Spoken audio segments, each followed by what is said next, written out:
साथीहरु एकैछिन यो भिडियो अन्तिमसम्म हेर्दिनु होला। एकदमै अमेजिङ भिडियो छ र देख्न सक्नुहुन्छ रवि लामिछाने, पालेन शाह र केपी ओली, पालेन शाह रवि लामिछाने हात जोड्दै हुनुहुन्छ। देख्न साथीहरु एकैछिन यो भिडियो अन्तिमसम्म हेर्नु होला। एकदमै खुसीको खबर छ साथीहरु, रवि लामिछाने, पालेन शाह एउटै पार्टीमा प्रवेश भएका छन् साथीहरु।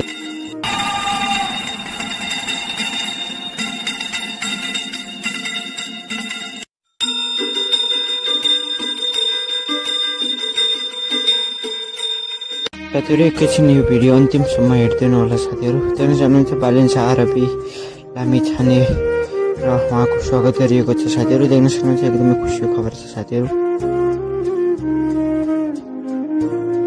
र यता चाहिँ केपी ओलीको हालत खराब भइरहेको छ साथीहरु। देख्न सक्नुहुन्छ पालेन शाह रवि लामिछाने केपी शर्मा ओलीको भेट भएको साथीहरु। देख्न सक्नुहुन्छ र जेनजी आन्दोलन एकदमै चर्किएको साथी। र देख्न सक्नुहुन्छ सुशीला कार्की, प्रधानमन्त्री सुशीला भिडियो अन्तिमसम्म हेर्दिनु होला साथीहरु। एकदमै खुसीको खबर छ। देख्न सक्नुहुन्छ पालेन शाह रवि लामिछाने साथीहरु। अब चाहिँ कुलमान घिसिङ, रवि लामिछाने र सुदिन गुरुङ एउटै पार्टीमा प्रवेश गरेका छन् साथीहरु। देख्न सक्नुहुन्छ। भिडियो कस्तो लाग्यो? भिडियो मन पऱ्यो भने लाइक, शेयर, सब्स्क्राइब गर्न नभुल्नु होला साथीहरु। भिडियो हेर्नको लागि च्यानल सब्स्क्राइब गरिदिनु होला।